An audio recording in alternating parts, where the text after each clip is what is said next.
حدیث مسلم شریف سے ہمارے آقا علیہ السلام فرماتے ہیں کہ پہلی امتوں میں سے ایک شخص اپنے گھر سے نکلا، کعبۃ اللہ کا مسافر نہیں تھا، نہ ہی مسجد اقصی میں جانا چاہتا تھا، بندہ تھا، بندے ہی سے ملنا چاہتا تھا۔ وہ گھر سے جب نکلا تو اللہ نے ایک فرشتے کو شکل انسانی میں اس کے رستے میں کھڑا کر دیا۔ رب انٹرویو کا محتاج نہیں، اسے پتا ہے کہ کسی کے دل میں کیا ہے، لیکن فرشتہ بھیج کر انٹرویو کروایا تاکہ میرے آقا علیہ السلام صحابہ کے مجمع میں بیان کرے تو چلتے چلتے مرید کے تک بات پہنچ جائے۔ فرشتہ شکل انسانی میں کھڑا ہے، بندہ گھر سے نکلا ہے اور جا بندے کی طرف ہی رہا۔ فرشتے نے پوچھ لیا اینا تریدو، کہاں جا رہے ہو؟ اس نے کہا وہ سامنے بستی ہے، اس بستی میں ایک ہستی ہے، اس ہستی میں کمال مستی ہے اور میری آنکھ اسے دیکھنے کو ترستی ہے کہ ہر وقت اس پہ مولا کی رحمت برستی ہے، میں اس سے ملنے جا رہا ہوں۔ فرشتے نے اگلا سوال کر دیا هل لك علیہ من نعمت تربها، کیا کوئی مشترکہ ٹریڈنگ کمپنی بنائی ہوئی ہے، کوئی درہم دینار کا چکر ہے، کوئی پیسے کا لین دین ہے، کوئی مادی رشتہ ہے، کیوں تم اس سے ملنے جا رہے ہو؟ اس نے کہا غیر انی احببتہ فی اللہ، ملتا میں اسی سے ہوں، محبوب میرا یہی ہے، لیکن میں اس کے رنگ کی وجہ سے نہیں ملتا، میں اس سے مولا کے لیے پیار کرتا ہوں۔ احببتہ، پیار میرا اسی سے ہے، نیت سے اسی کی طرف جا رہا ہوں، بندے کی طرف جا رہا ہوں، مگر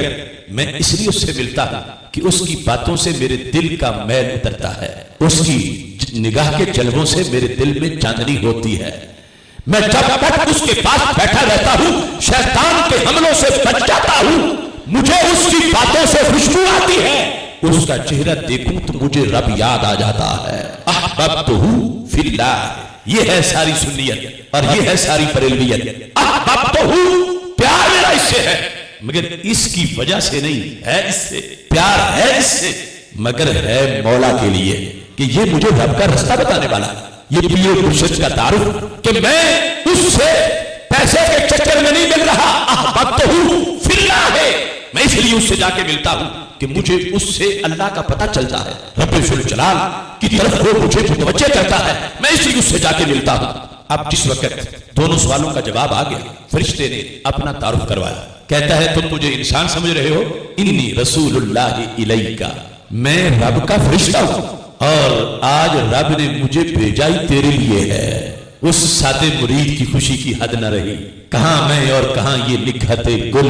نسیم صبح تیری مہربانی، مجھے محلے میں کوئی پوچھتا نہیں تھا، عرش معلیٰ سے سلام آیا ہے، کیا مقام ہے میرے پیر کا کہ جدھر چلے تو گلی میں فرشتوں سے ملاقات ہو جاتی ہے۔ فرشتہ کہتا ہے میں رب کا بھیجا ہوا قاصد ہوں، رب نے مجھے بھیجا ہی تیرے لیے ہے۔ تو اب اس نے خوشی سے پوچھا بتا رب نے کیا کہہ کے بھیجا، پیغام کیا لائے ہو؟ رب نے جو تجھے میری طرف بھیجا تو کیا پیغام لائے ہو؟ اب پیغام سننا، یہ ہے اہل سنت کا عقیدہ اور یہ ہے محبت ولی کا مقام۔ فرشتہ کہتا ہے رب نے مجھے اس لیے بھیجا ہے کہ وہ کہہ رہا ہے احببتہ کا کما تحبہ فیا،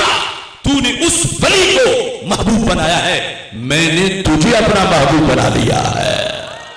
تو نے میری وجہ سے اسے اپنا محبوب بنا لیا، اس سے تو نے میری وجہ سے پیار کیا تو پھر میں نے تجھ سے پیار کر لیا۔ باغی آسودگی کوئے محبت میں وہ خاک، مدتوں آوارہ جو حکمت کے صحراؤں میں تھی، انسان محب خدا بن جائے یہ بڑی شان ہے، یہاں تو محبوبیت کی ڈگری مل رہی ہے۔ احببتہ کا میں نے تجھے محبوب بنا لیا، کیوں تو نے میرے ولی کو محبوب بنایا، میں نے تجھے محبوب بنا لیا۔ تو محبت ولی کا اتنا بڑا کردار ہے،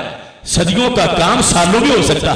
سالوں کا کام منٹوں میں ہو سکتا، انسان کو کتنی خاک چھاننی پڑے پھر جا کے محب خدا بنتا ہے، اور ولی کامل کا محب بننے پر رب نے اپنا محبوب بنا لیا۔ احببتہ کا تو میرا محبوب ہے، میں نے تجھ سے پیار کیا کیونکہ تو نے ولی سے پیار کیا۔ کہاں گئی نجدی سوچ جو ولی کو من دون اللہ کہہ کر محبت ولی کے سامنے توحید کو آڑ بنایا اور محبت ولی سے روکے اور کہے ماذا یبقی للہ تعالی، ولیوں کے پاس لوگ چلے گئے تو رب کے لیے کون بچے گا؟ اگر ان کی سوچ سچی ہوتی تو پھر اللہ کو فرشتہ دوسرے مقصد کے لیے بھیجنا چاہیے تھا۔ اللہ فرشتے کو بھیجتا کہ بندہ میرا بڑا اچھا ہے، نمازیں بڑی پڑھتا ہے، روزے رکھتا ہے، حاجی ہے، بڑا ہی پرہیزگار ہے، مگر آج لٹنے جا رہا، آج کسی ولی کی طرف چل پڑا ہے، چل فرشتے اس کے راستے میں کھڑا ہو جا، اس سے پوچھ، اگر وہ کہے کہ میں ولی کی طرف جا رہا ہوں تو اس کو کہے کہ تو واپس گھر بیٹھ ورنہ رب ناراض ہو جائے گا۔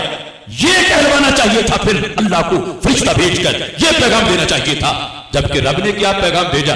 اللہ کو ولی کی طرف جانا اس کا اتنا پسند آیا، رب نے واپس نہیں لوٹایا، بلکہ رب نے انعام کا اعلان کیا کہ تو صحیح کرتا ہے جو ولی کی طرف جا رہا ہے۔ اگرچہ کعبے کا مسافر نہیں تھا، مسجد اقصی کا مسافر نہیں تھا، بندہ تھا، بندے ہی کی طرف جا رہا تھا، چونکہ بندے سے پیار مولا کی وجہ سے تھا، تو خالق کائنات نے فرشتے کو کہا اسے کہے کہ تیرا سفر کامیاب ہو گیا، اس واسطے کہ رب نے تجھے محبت ولی کے انعام میں اپنا محبوب بنا دیا ہے۔